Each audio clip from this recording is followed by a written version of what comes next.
वैदैः साङ्गपदः क्रमोपनिषदैः गायन्ति यं सामगाः ध्यानावस्थिततद्गतेन मनसा पश्यन्ति यं योगिनः यस्यान्तं न विदुः सुरासुरगणा देवाय तस्मै नमः देवाय तस्मै नमः।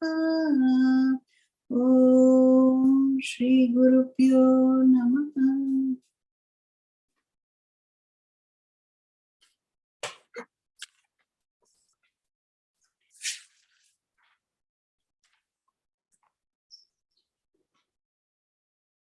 ॐ नारायणः परो व्यक्तात् अण्डमव्ययसम्भवम् अण्डस्यान्तस्त्विमे लोकाः सप्तद्वीपा च मेदिनी ॐ सहनाववतु सहनौ भुनक्तु सह वीर्यङ्करवावहै तेजस्विनावधीतमस्तु मा विद्विषावहै ॐ शान्तिः शान्तिः शान्तिः. Welcome back to everybody. Gita Bhashya, where we have been looking at the nature of the Atma. We have been understanding, especially in verses 24 to 26, that the nature of the self, Atma means I. So the nature of the I, the self, is something which is not subject to destruction. And the problem with understanding this is because this I identifies with everything due to self ignorance, with everything that is finite, and considers itself subject to destruction. This is the mix up. And the study of the Bhagavad Gita is what is required to remove this mix up. So there is no more confusion about the I that, as it were, indwells the body mind sense complex without really being affected by anything that happens to the body or the mind. And this is very clear in our everyday engagement.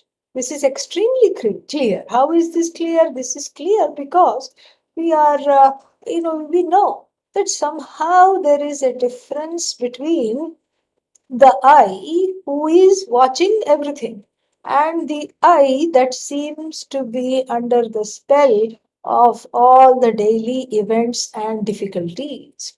There is that space. And sometimes it seems as though out of a sheer luck, that's what in the beginning it seems, that somehow I'm able to get into that space. A non reactive, comfortable, objective space, which is in keeping with the vision of the Bhagavad Gita of the vision of the self as non reactive, non demanding, objective, and contented person. And this I am, especially when I sleep. Whether you are contented or not, other people are contented that you are asleep because they don't have to deal with you, which is nice. But this is, in sleep, there is only contentment. There is no reactivity. There are no ghouls and difficulties. And there is no worries. And this mix up doesn't seem to be there. And also in the waking states, certain times this mix up is not there. That is when one advertises that one is having a good day. This is what a good day means. That I'm kind of sailing and I'm not affected by the things that are in my life. This is what having a good day means. And that is why people keep blessing one another. May you have a good day. Have a nice day. This is what nice day means. Nice day means I am non-reactive. Nice day means I am non-demanding. Nice day means I am not wanting things to go my way all the time. I'm non-manipulative. Nice day means somehow, by some blessing, I know not how, I appear to be contented. At least long enough to say the multisyllabic word contented. So at least until then, I am contented. And this vyabhichara, this contradiction itself between the I that is non-reactive, non-demanding, appreciative, contented, and blessed being, and the I that is querulous and aging in the form of a question mark, converting itself into the shape of a permanent question mark, and the I that is always lamenting, always finding fault, that is also there. But then there is a vyabhichara, there is a contradiction between the two. Will the real I please stand up?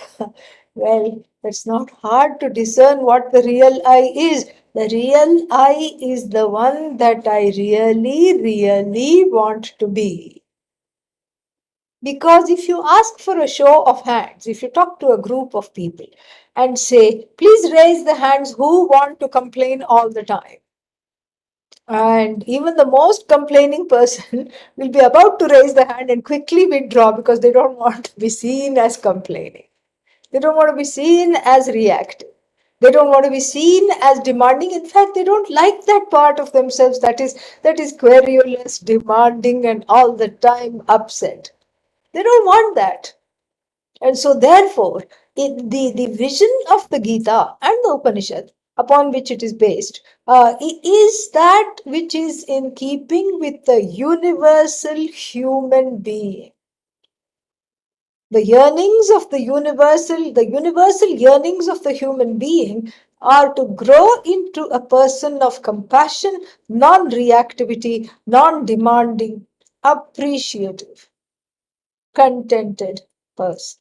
This is what everybody wants to be, given the chance. But the question is how?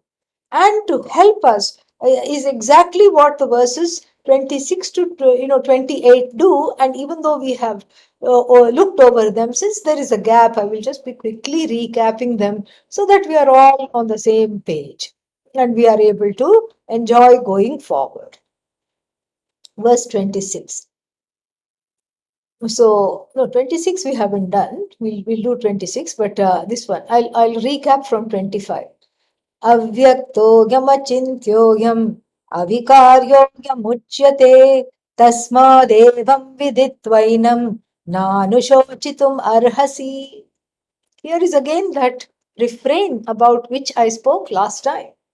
Na anushochitum arhasi. O Arjuna, you do not deserve to grieve. Who is the one to tell somebody you should not grieve, you do not deserve to grieve? In fact, if you are training to be a counselor of any kind, you are told this is the thing not to say to, to the person who is sad. To you must not, to the angry person, if you say don't be angry, what will be the outcome? They will get more angry.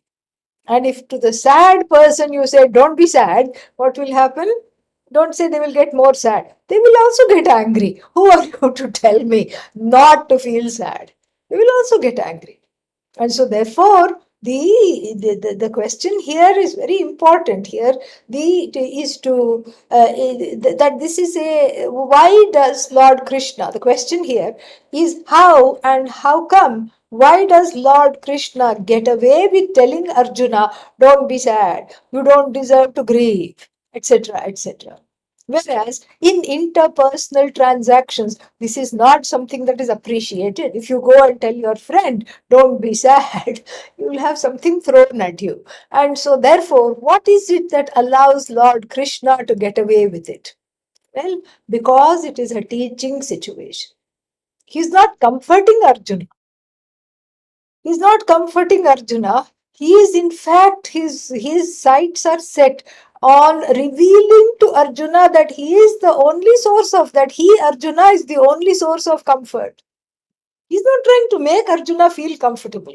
He is trying to reveal to Arjuna that you are the most comfortable thing. Even in the midst of this sorrow, you are free of that sorrow. That is the teaching.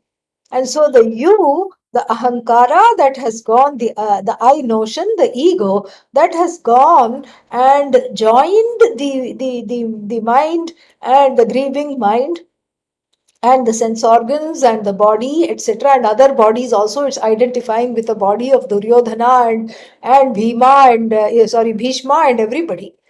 And so that I is being taught to disentangle from that kind of a connection and come back to itself. And so, therefore, Lord Krishna gets away with saying, Na anushochitum arhasi. You do not deserve to grieve.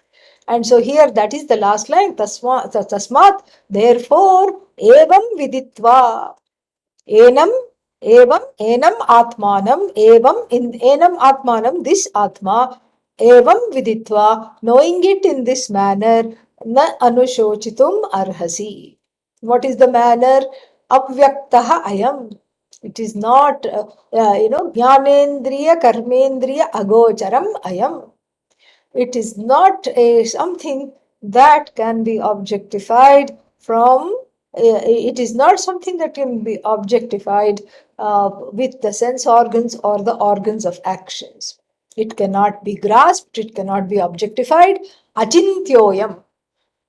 Achintyoyam means you cannot have any opinion about it, because any opinion you have about the I will be laced with your own subjectivity. Because what will you say the I is? You say, oh, the I is beautiful. That is again your subjectivity. Or the I is horrid. That is also your subjectivity. It is all your subjectivity, subjectivity, subjectivity throughout. That is what it is. And so, therefore, the question here is is this issue that this subjectivity makes one think that I am mired in all the goings on in my life. I have become one with the role.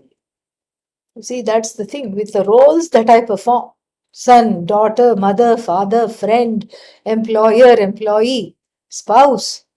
All these are roles. The person is the one that is performing the roles.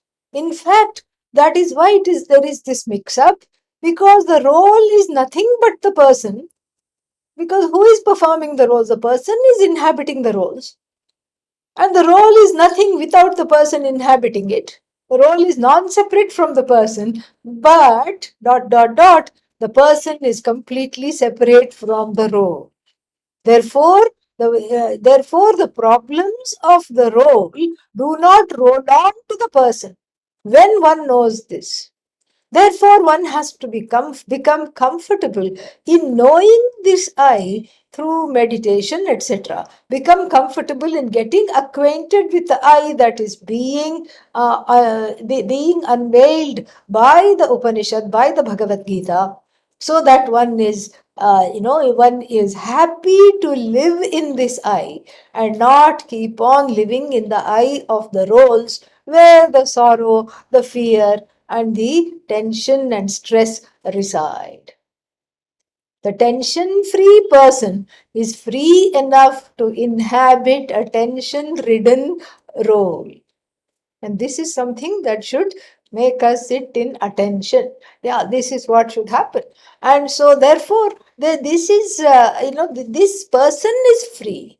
And that free person, which I know I am somewhere in the heart, and which I really want to be, one has to become acquainted with that.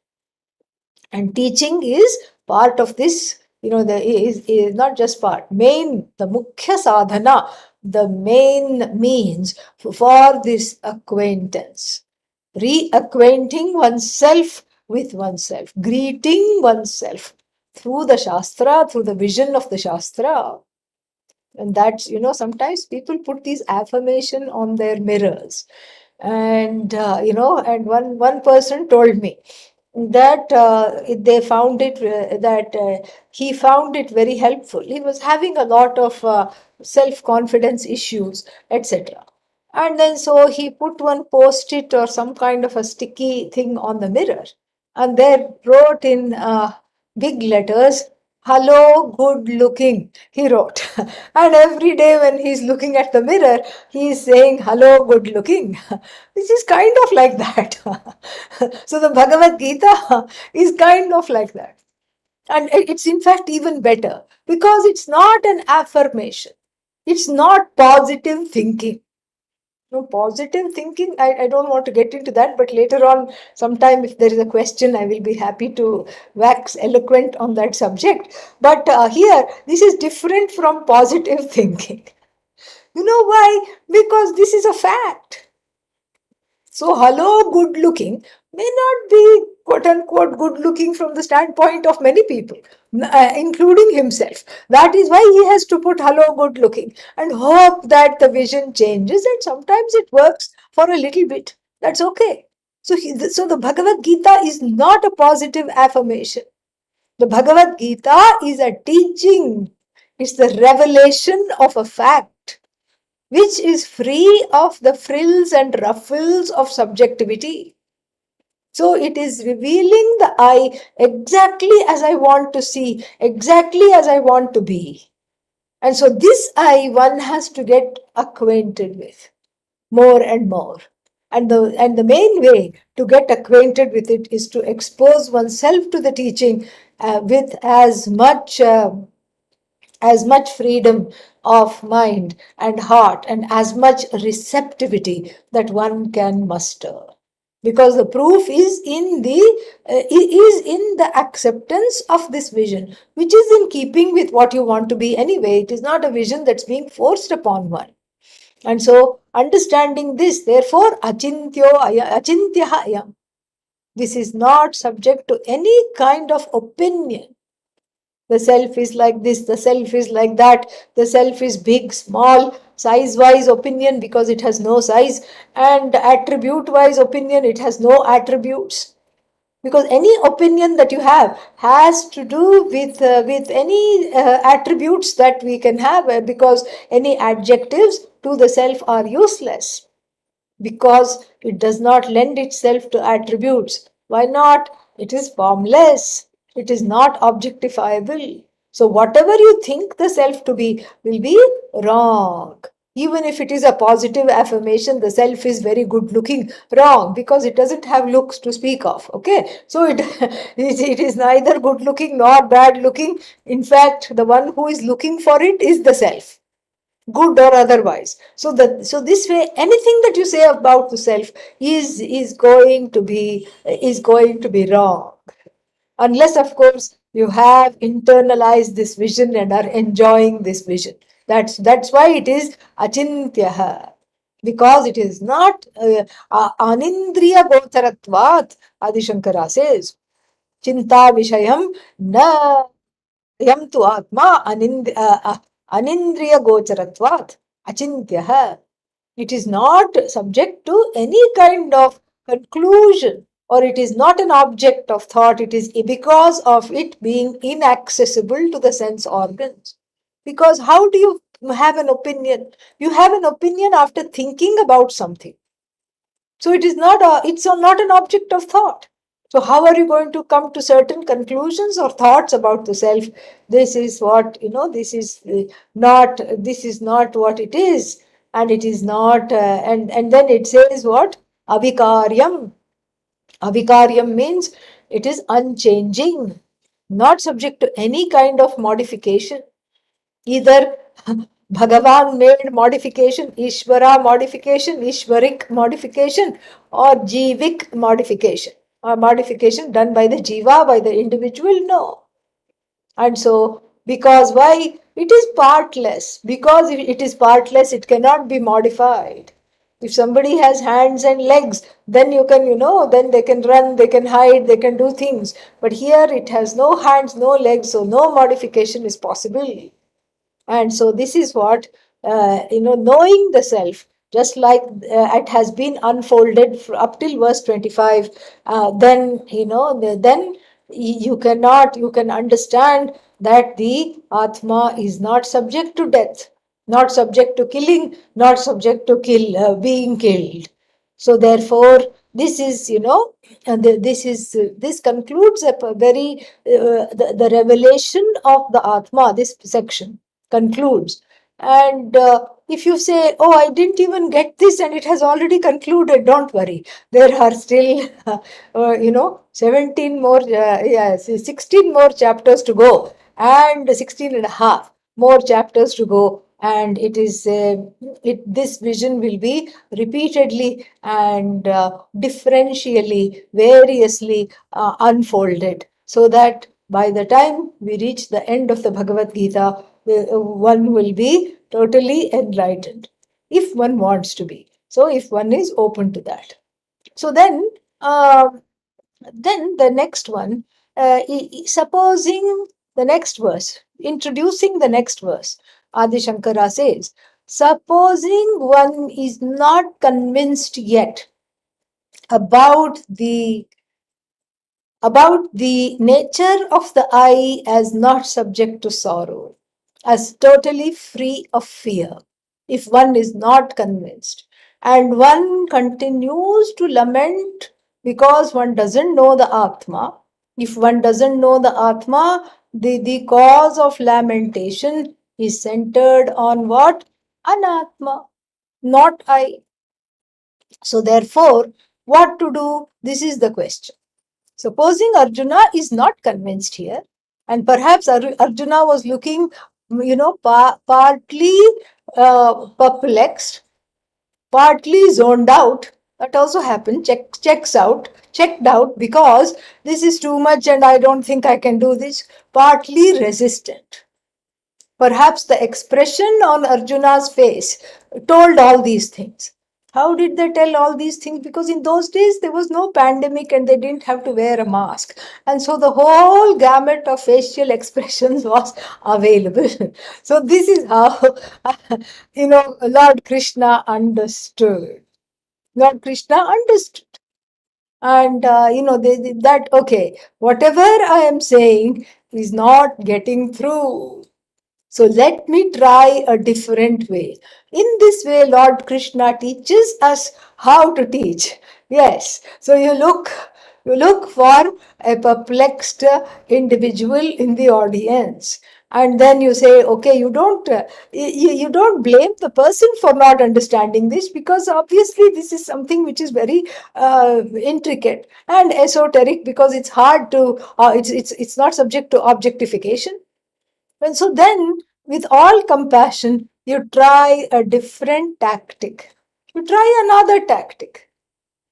You try a different tactic, and then what do? You just say, okay, I'm going to do it this way. Let's try this tack.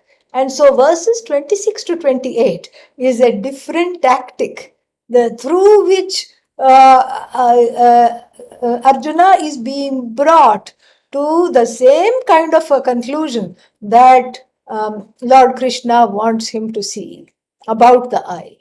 And this is an ingenious methodology, because he is taking it from the standpoint of the not I, in which the Arjuna is mired. Arjuna is mired in Anatma, not I. Arjuna is, thinking about his body. He's thinking about all the other bodies. He's thinking about death, dying, killer, killed, and he's just grieving the loss of the people, which is sure to happen, because these are all, stalwart warriors. These are not some street urchins who grew up fighting. These are people who trained under the reputable Dronacharya. They know how to wield a bow and arrow and mace and all these things. They are fighters, and they all had the same teacher, so they know each one's worth. Each one knows the other one's worth. They have studied together, and now they find themselves on opposite camps. And sadly, the teacher has gone on the side of the Adharma, the teacher of archery, Drona. And all this is making Arjuna very, very, very sad. And he's not, because of that veil of sadness, the Maya veil of sadness, Maya veil expressing or manifest as sadness, he is perhaps not able to see this, not able to understand the nature of the I, which at times seems to him to be very abstract and not within reach, because it is not objectifiable, it is not this, it is not that, anything you think about it is wrong. How to understand this? And so, very ingenious teaching methodology Lord Krishna deploys by saying, let us just take for granted that we are talking about anatma, not atma, not I. So, if we are talking about the non-I, which is what? The body, atma is not body, atma is not mind, atma is not the senses, all these things. So, if we are talking about it like that, then let's see what happens, and that is what verses 26, 27 are about. Let us chant that. अथ चैनन्नित्यजातं नित्यं वा मन्यसे मृतम् अथ चैनन्नित्यजातं नित्यं वा मन्यसे मृतम् तथापि त्वं महाबाहो नैवं शोचितुमर्हसि तथापि त्वं महाबाहो नैवं शोचितुमर्हसि. Same refrain. Na evam shochitum arhasi. So even if you think the Atma is subject to death, because here we are not talking of Atma, Anatma. But the Anatma over the Atma, there is a superimposition of your thoughts. You are putting some kind of attributes on the Anatma which it does not have, saying it is free, it is not free from death, it is subject to death. If you are convinced of that, and that's why you can't stop crying, let us try this particular attack, and then we will come to the same conclusion. What is it?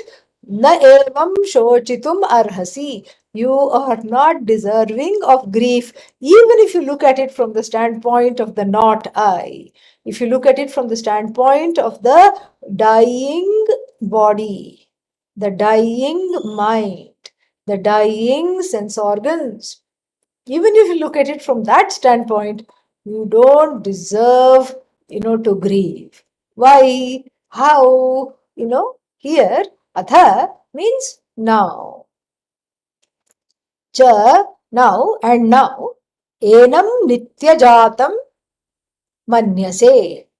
Nityam va mritam manyase. So let us say you think of the I. In your mind, the self is finite and it is subject to death. It is subject to death and it is subject to birth.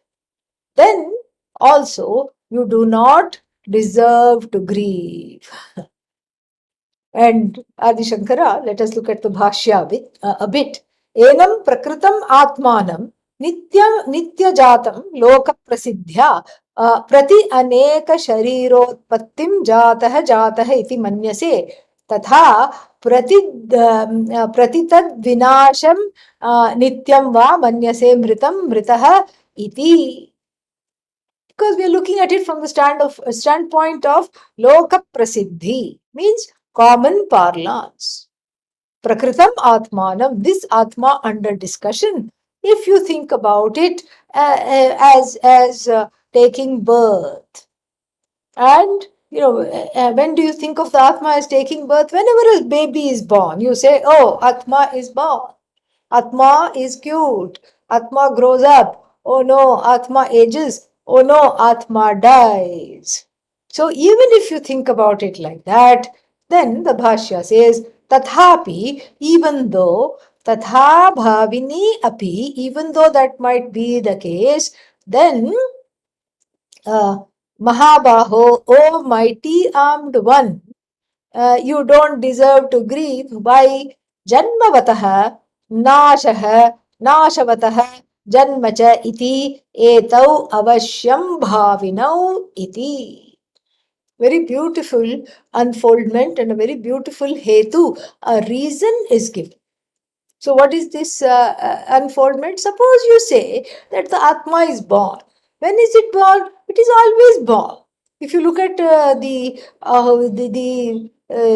what should I say, the babies being born, if there is some kind of a record of some kind of a survey of babies being born, how many babies are born in 1 minute in the whole world? It would be astounding. So many people, women in labor, so many babies being born. And this is just human birth. Let's talk about, let's not even go into the question of earthworms being born or cats, dogs, puppies, kittens being born, and then snakes and small animals, reptiles, fishes, and then what to talk of microscopic bacteria, etc., amoeba, single cellular animals, bacteria, etc., being born. The number is astounding. So when are they born? All the time. Then if we go ahead and do a survey of how many people die in 1 minute, and unfortunately we do have such a survey because in the last 2 years we have been laboring under this pandemic, and so the death rates are something which is a very, that weighs heavily on all the countries. Every country in the world is keeping track of how many people succumb to COVID, unfortunately. That number itself is staggering, astounding. And then to that, if you add all the non-COVID causes, accident, old age, some chronic diseases, cancer, and so many things. So sudden, unexplained something, unexplained from our point of view. Bhagavan always has an explanation. And so if we look at all this, then the number of deaths is also as staggering as the numbers of birth. And then if you step back and read this numbers of deaths, the percentage of people being born and the percentage of people dying, then you have to acknowledge, whether you like it or not, that there is a constancy in birth and a constancy in death. That is what we have to acknowledge. Because what is happening all the time? One is being born all the time. Someone, somewhere, somehow is being born all the time, sometimes against all odds. Is being born all the time. Sometimes the doctors say, oh, this baby is underweight and it has some cord around its neck and it will not survive. Sometimes it's born, it thrives. There's some problem in reading the ultrasound, perhaps, but still thrives against all odds. That itself is a marvel. When sometimes the person is not expected to perish, and the person just perishes. That itself is a wonder. How did this happen? They had no problems at all, no issues, no chronic health issues in the prime of life. How did this happen? So, when we look at the death rates and the birth rates, we find that it is happening all the time. We should just abstract it from our own sense of loss, impending, or that which has recently happened. If we abstract from that and if we just are an observer, if we get from the place of the participant of this death birth drama of life, and then if you just are an observer, just for a split second, then it is easy to see that what is this drama. The drama is something that is happening constantly. Constantly people are being born, constantly people are succumbing to death. Then what do you say? Then it is very, very clear. What is clear? That itself is constant. Birth is constant. Death is constant. And oh Arjuna, are you going to sit and constantly cry for that which is constant? This is the question. A rhetorical question that is asked here in this verse. So that which is constant, are you going to constantly sit and cry? The leaves fall, of the deciduous trees every September, October. And when the leaves turn red and then yellow and then they fall, are you going to sit and cry because something has ended? And are you going to celebrate each time something is born? And here the birth is not in question here, because the birth is not giving one sorrow. The birth is not a cause for sorrow. So here we are only focusing on death. So many things die that you don't even know have died, but they do die. Suddenly you look up at the sky and you see a falling star. And then do you lament? And if you do lament, please also know that you, even though you're seeing the star quote unquote falling right now, that event has already taken place. When? Probably light years ago. And why is it called light years? Because it takes the light time to reach the eyes. And light travels at the rate of 186,000 miles per second. And multiply that by 60, you get 1 light minute. Multiply that by 60, you get 1 light hour. Multiply that by 24, you get 1 light day. Multiply that by 365, you get 1 light year. It is astounding. A distant star that has already fallen, but then you are mourning the fall now, after it has gone for so many thousands of years. This is how it is. Some star falls somewhere. A sun belonging to another group of orbiting planets suddenly becomes a dwarf, meaning any kind of any of these suns in the outside of the solar system, even within our own solar system, they have flares, they combust, they have combustion, meaning they're burning themselves out. Not as fast as a comet, but nonetheless they are burning themselves out. And then, so the sun becomes a red dwarf, and then a blue dwarf, meaning the light ebbs, and it is perhaps incapable of sustaining life on the planets that orbit it. So red dwarf, blue dwarf. Before it was not a dwarf. Now it has become, its light is dwarfed. Then what? Then also it's a cause for lament. But then the blue dwarfs are being born all the time. The suns are dying all the time. And then you have all these stages of death: red dwarf, blue dwarf, etc. And so, how many things to sit and lament constantly, because this kind of a change, the constant cycle of birth and death, is a fact of life.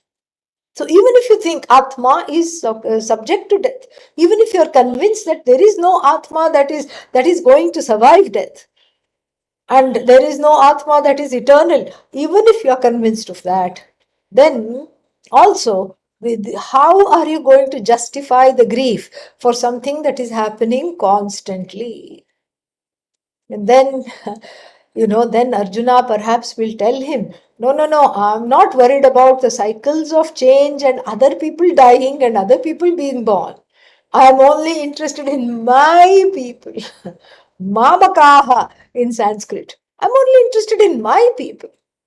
My Drona should not die. My Bhishma should not die. And then my people, my cousins, my brothers, my uncles should not die. Even though they are bad and even though they are tyrannical, everything, they should not die.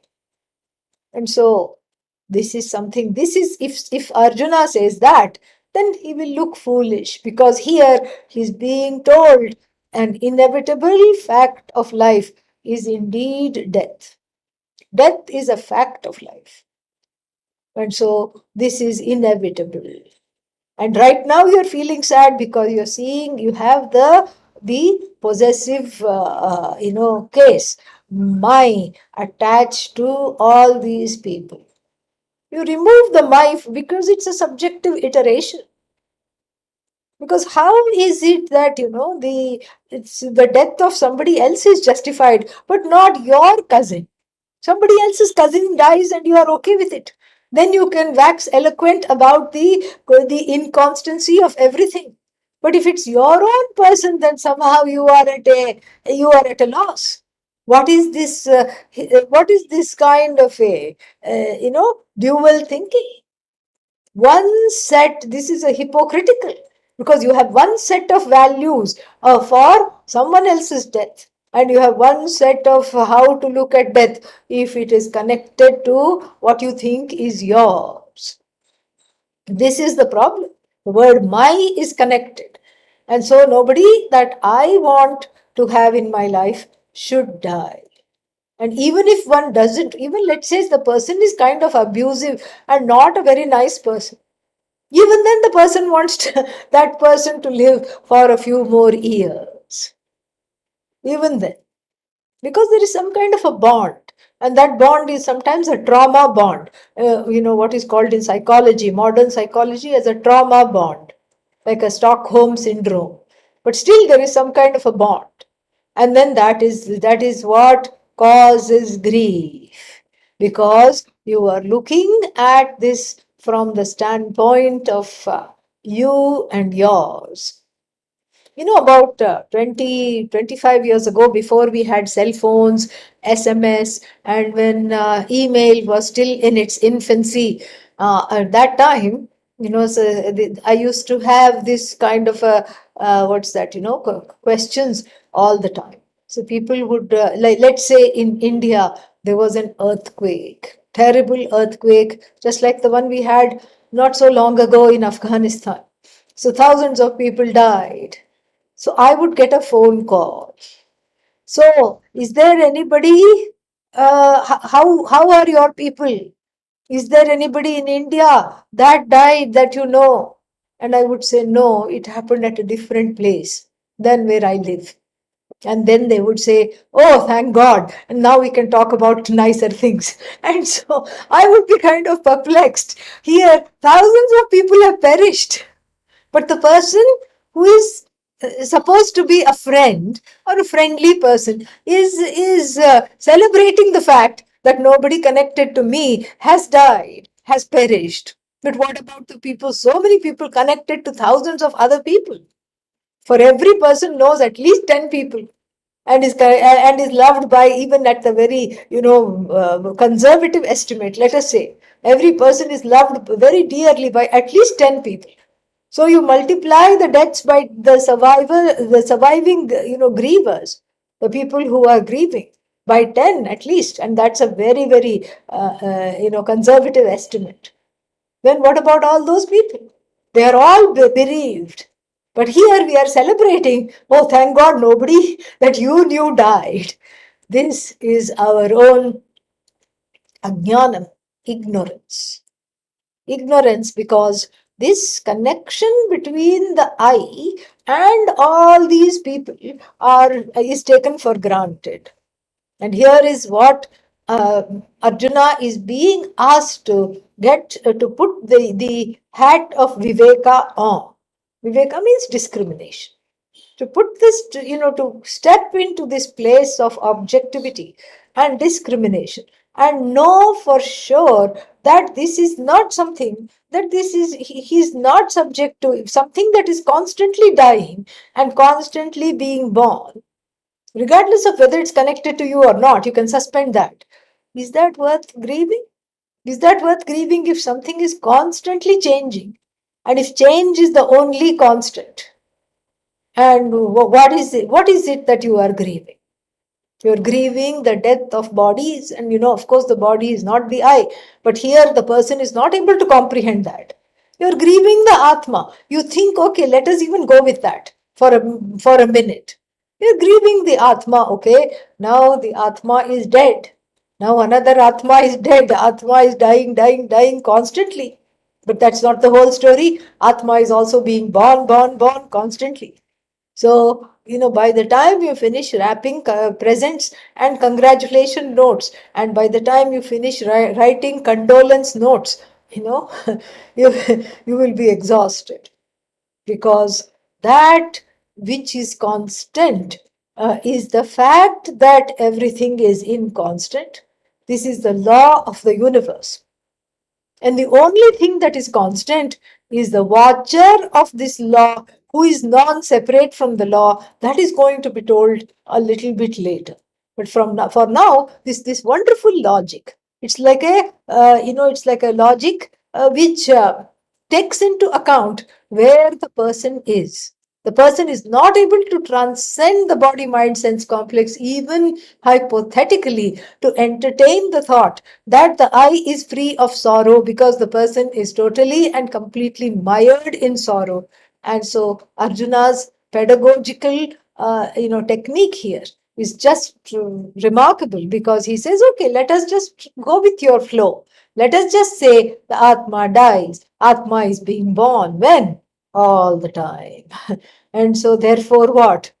So therefore that leads us to the next verse, which is going to expand on this a little bit. Same theme.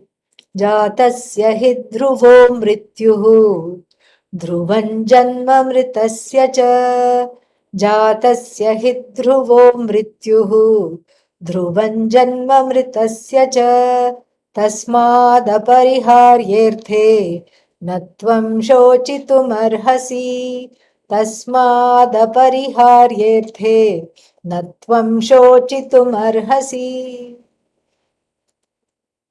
Jatasya, for the one that is born. Dhruvaha, certain. Mrityuhu, death is certain for the one that is born. And likewise, dhruvam janma, for the one that is dead. Mritasya, dhruvam janma, for the one that is dead, birth is certain. It's a cycle. And what kind of a cycle is it? Apariharya. Apariharya cycle. A cycle about which you cannot do anything. A cycle that is unavoidable, inevitable. Unavoidable means it's out of your hands. You can wish for people to live all the time and for everything to live all the time, but that's not the fact of life. So therefore, again, you need not grieve over this, because here we are looking at a full-fledged law of the universe, a law that is plain for all to see. Everybody can see the law. And in fact, in the story of the Buddha, there's a very beautiful incident that is there. A woman came to him, it is said, extremely distraught, carrying the dead body of a small child. 1 or 2 years the child was, and suddenly passed away.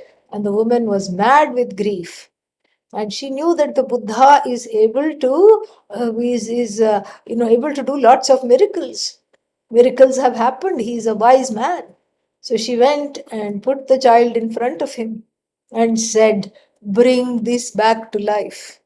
Bring my child back to life, because I know you can do this." And the Buddha knew it was no use arguing with her. And so he said, "Yes, yes, my sister, I will do so. But please go. And I just need something to do this. Please go, and can you please bring me an ingredient?" "Oh, yes, anything you ask." And he said, "Please, what do you need?" "I need a few mustard seeds." Mustard seeds are these small things you put in seasoning in Indian food. "I need a few mustard seeds." "Oh, I can easily get that." From a house where no death has taken place. And in her madness, she did not know that. She did not know what he was asking. And so she said, yes, I'm on it. And she knocked at every house. "Can I have a few mustard seeds?" "Oh, yes, certainly, sister. Wait. No. But has there been any death taken place?" "Oh, yes, I lost my sister a few weeks ago." "Okay, no. This house, a big cross. Next house, I lost my brother-in-law. I lost my husband. I lost my wife. I too, like you, have lost my child." And after visiting some numbers of houses, she came back defeated and yet wise. Defeated but wiser. And came to the Buddha and said, I understand this teaching now. I understand what you were trying to tell me. Please grant me enough time to go cremate this, child, and then I will be back. Please ordain me and then teach me. This is what she said. And so this is exactly the teaching here in the Bhagavad Gita as well. How, this is something which is universal.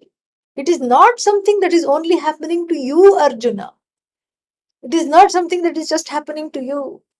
Death is not something that you are staring at. Everyone is staring at death. You have perhaps a vantage point or a close proximity because you are at the beginning of a war. That is known. Wars are known to end in destruction and death. But even somebody who is in the prime of life can just drop dead out of a undiagnosed heart condition. We don't know that suddenly, or some unexplained cause of death. Suddenly someone can drop dead. And you at least know this. And that's why I'm teaching you this, because this is something you have to understand, that when a person is born, death is certain. When a person dies, death is also certain, unless, of course, one has fulfilled the reason why one took birth. And why has the human birth with the free will been provided? The human birth with the free will has been provided because of the fact that one is, one is capable of gaining this knowledge. One is capable of transcending the pain and the sorrow by understanding one to be free of birth and death. That is why this human birth is given. And so, therefore, so if you have gained this knowledge in this life, then what? Then there is no birth. But for most of the people, for almost all the people, for the one that is dead, birth is certain, because this life does not end. This is, of course, a non-verifiable belief. Because there are many theologies who says this is just one shot and then you just disappear after this life. But even those theologies, they don't say you disappear completely.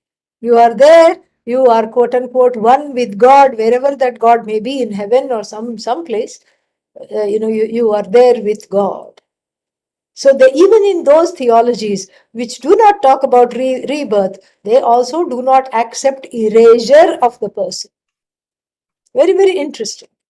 Because if we look here, we can help ourselves with some kind of a logic. Because here in the universe, we are told we cannot put anything or take out anything. We cannot destroy anything. There's only transformation. You cannot add anything, just transformation.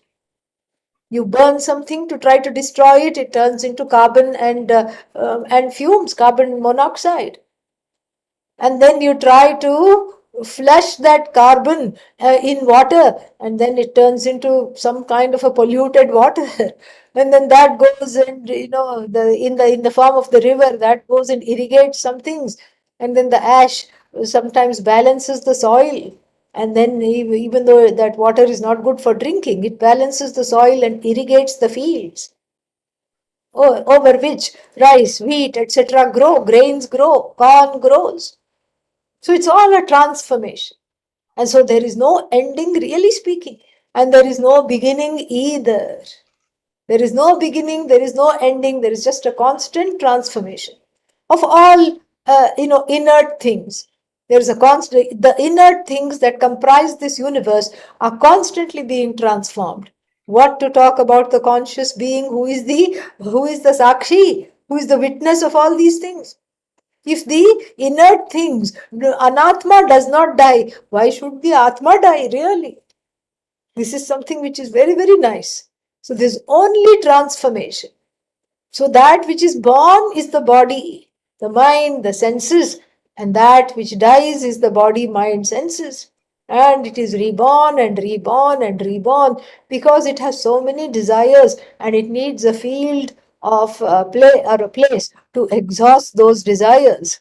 And in the process of exhausting the desires, it collects more desires, hence, making sure that this loop of what we call samsara keeps going and going and going. So, although we don't have proof, we know that the Atma is eternal, we can help ourselves to this logic. There is no need for proof because you are there. You are very much there and you're self evident and you're self effulgent and you don't want to die. That is the proof. That is itself the proof. And so this is something that cannot be warded off. It is a law of the universe. You have the privilege of being able to sit in the audience, eat some popcorn, and watch the show. Watch the show. Watch the drama. And that drama is actually revealed to be Rama. The D is silent. So you watch Rama, the Lord in action, the laws of the universe in action. And if you don't know it is Rama, it becomes drama. So no more popcorn because you have wept into it, and then you have to borrow the hanky from the neighbor. That is what you have to do. And this is what it is. If you become inadvertently, you become a participant, then you are part of the drama. If you are able to watch, you are Rama, you are one with Rama. And so this is why it is called apariharya. Apariharya means about which you cannot do anything. You cannot change the law of the universe. All you can do is you can change yourself from reacting to it, from choosing to react to it out of a sense of misidentification. A misidentified frustration causes you to react, and you can manage your reactivity. And that's how you become free from grief, because you accept what cannot be avoided. You accept this law, even when it connects to people that are yours. This is what the thing is. And so, uh, and then after saying this, he gives the connection to the next verse. कार्यकरण संघातात्मकानि अपि भूतानि उद्दिश्य शोकः न युक्तः इति न युक्तः कर्तुम्. So even if you look at the beings from the standpoint of those that have bodies, those that are animated with minds, those that can converse with you, those that can give you a hug, those that can wipe your tear, even if you look at it from that kind of beings, and then you see that again you are not subject to grief, or there is no reason for grief. Let us look at this in detail. Avyaktaadini bhutani vyaktamadhyani bharata avyaktanidhananyeva tatra ka paridevana. Avyaktaadini bhutani व्यक्तमध्यानि Bharat अव्यक्तनिधनान्येव तत्र का परिदेवना. Even if you look at these animated beings who entertain you, who love you, who fight with you, because sometimes that's also enjoyable. Nice fight, who fight with you, who quarrel with you, who then make up with you. And even if you look at it from that standpoint, there is no reason to grieve. Because what? You see just one lifespan. Oh, but it is 92 years. 92 years it may be. Lifespan may be 92 years, not a problem. But from the standpoint of universal time, it is just a little beep. That's all it is. It's a little flicker. His whole lifespan, from birth to death, that you want to have and you want to celebrate. After death, what is there? You have an epitaph. And what is the epitaph read? The epitaph says 1892 to 1955 with a big dash. The 4 marriages of the person, big dash. The 3 divorces, big dash. And all the accomplishments, big dash. Childhood, dash. Adulthood, dash. Old age, dash. Grandchildren, great grandchildren, dash. Any kind of accompaniments, whatever it is, dash. That's what it is. And then here, this is the truth. That is what it is. And some epitaphs may have some clever things said on them. Sometimes they have these clever things. But then still, everything that you experience, that one experiences in the course of life, you cannot really, it doesn't mean much, because the course of life is so vast, so huge. And if you have any doubts, the homework for this week is to look at some NASA space photographs. Yeah. And look at Betelgeuse. Betelgeuse is another sun, okay? It's the name of a sun. And this sun compared to our sun, it outshines our sun. And our sun is the size of a small little mustard seed. Speaking of mustard seed, compared to Betelgeuse, swallows the sun. And then the Beetlejuice also has a granddaddy, and that one compared to that one, the Beetlejuice is the size of a little sesame seed. So like this, if you look at a few NASA photographs, then one comes to one's senses very quickly about the timeline. And forget, if you say, oh, I don't like to go on the internet. Nobody says that, but just in case you say that, I don't want to look at the photos. Okay, just go in your backyard and pick up a rock. That will rock your world. That is what it will do. And if it can talk, it will tell you that at some point I was a forest, I was a tree. Look, there is an insect trapped within me. I was this, I was that, I can tell you stories of dinosaurs. You are nothing. You haven't even seen a woolly mammoth. I have. And I'm not talking of those preserved and mummified woolly mammoths that people keep, dredging out of when the ice caps melt in Siberia. No, I'm talking of live woolly mammoth. And you don't even know what it's like. The elephant is just a pale comparison. The elephant is like a small little puppy compared to the woolly mammoth. And I have seen all these great beings walk the earth. Who are you? Someone who, if a little wind blows, who, and you fall down. That is what you are, you, compared to all these things that I've seen. I've seen tectonic plates shift. I have seen tsunamis. I have seen climates change. I have seen mountains fall. I've seen so much rearrangement. And here you are grieving over your 92 years. This is what it is. And so then also there is no reason to grieve, because you just find yourself, like a glowworm, a little flicker birth, and the stopping of that flicker known as death. More we'll see next time. ॐ पूर्णमदः पूर्णमिदं पूर्णात् पूर्णमुदच्यते पूर्णस्य पूर्णमादाय पूर्णमेवावशिष्यते ॐ शान्तिः शान्तिः शान्तिः हरिः ॐ श्रीगुरुभ्यो नमः हरिः ॐ